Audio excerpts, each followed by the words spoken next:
So today's video is going to be both short and simultaneously very important. I want to show you guys how to fold and stage a cat tourniquet the right way and how to fold and stage a tourniquet the wrong way.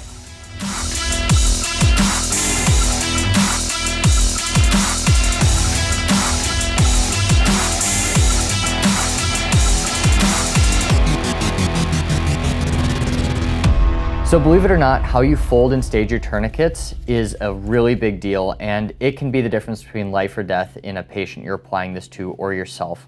So today I want to go through how to stage these, how to fold these, and then also what are some of the main mistakes I've seen people doing and why we want to avoid them.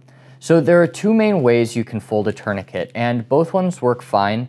It's just kind of your preference and how you have to store these. So the first way to fold a tourniquet, and this is kind of the classic way that you'll see on North American Rescue's website, is you have the tourniquet in front, the windlass up and down inside this bracket, the time strip pulled off to the side, and then in the back, it can just open like that, and you can put that around an extremity really fast. So I'll show you how to do this really quick.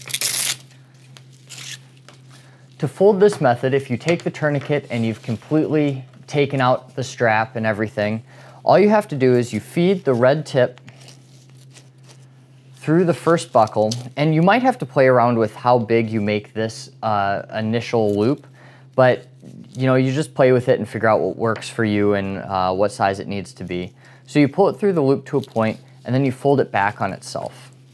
As you do that and you have this loop here, I'm going to take this end and I'm going to fold this under the tourniquet about the length of this plastic portion to the buckle, and I'm going to fold this portion back on itself. I'm going to take the windlass, put it in the bracket, and make sure the time strip's pulled back. So then you have a nice little package here, and when you're ready to deploy it, it can come right off. You can pull this red tab and tighten it around an extremity really fast, and then tighten the windlass. So this is kind of the classic way to fold a tourniquet, and probably the most common, I'd say. Now, one of my friends who is a 68 whiskey for an infantry unit, he taught me this method, and this is how he was taught to fold cat tourniquets, and there are some very specific reasons for it. So right off the bat, it looks pretty similar. The front is staged identically. But when you come to the back and you open it up, you actually have two loops inside of there, and this is barely attached to the tourniquet. So to fold it in this method, you pull everything out, and then you're going to take this first loop and you're going to bring it up to that buckle and fold it back down on itself. Then you do the same thing and you take the back end and you fold it to the top of that buckle and fold it down.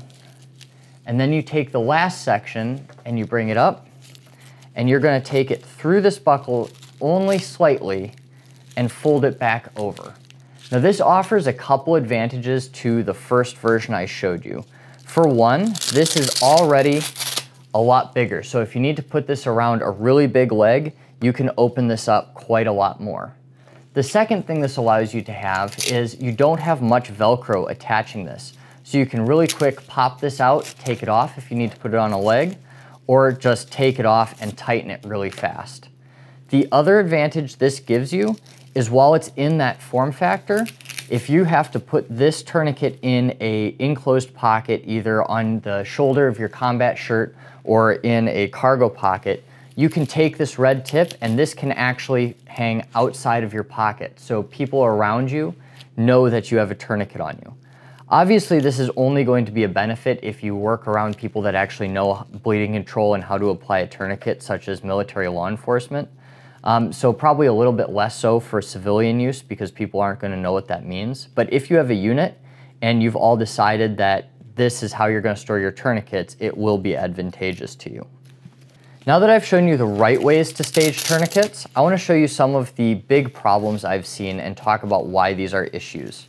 So the first thing I see a lot of is people get a tourniquet and they pull it tight to store it. So they have a loop through here, they pull it tight, and then they just accordion fold the rest of the tourniquet back on there. At first glance, this looks very similar to how it was staged earlier, except that if you need to put this on, you have nothing. You have a very small opening to get in there, and you've got this really long tail. So putting this on your arm or your leg is going to be a lot harder than if you could just open it and have it the correct width. So this is the first mistake I see people make a lot. The second most common mistake I see, and I think a problem that's a pretty big deal, is having the time strip of your tourniquet deployed over your windlass. This is a big problem because the first thing you lose when you're under stress, and I guarantee you if you're applying a cat tourniquet you are under stress, is your fine motor skills. And trying to grab this tab right here and peel it off Velcro with just your 2 fingers, that is the definition of a fine motor skill. So you've taken the tourniquet, you've applied it on the arm, you've tightened it up as much as you can, and now you're trying to move the windlass, and you have to peel that back, push it over, tighten the windlass, and then redeploy it. That's a pretty big time sink, and it could be the difference between life or death, and there's really no reason to store your tourniquet like this. I know people think it looks a lot cleaner on their belts, but really that doesn't matter. Just pull this time tab over, fold it back on the tourniquet, and that'll just stay out of the way. A lot of companies are making tourniquet holders that actually keep this Velcro from tearing at your uniform. There's little shirt savers on the side, so you don't have to worry about this hard Velcro destroying your uniform or rubbing against your skin. That's pretty much all I've got for this video. If you have any questions about anything I covered today, please leave them in the comments down below. I'm leaving for vacation tomorrow, but I've pre-filmed a couple videos that I'm going to be releasing through the holiday season. I've got some gear reviews coming up, so if you need some help on a gift, maybe this will point you in the right direction.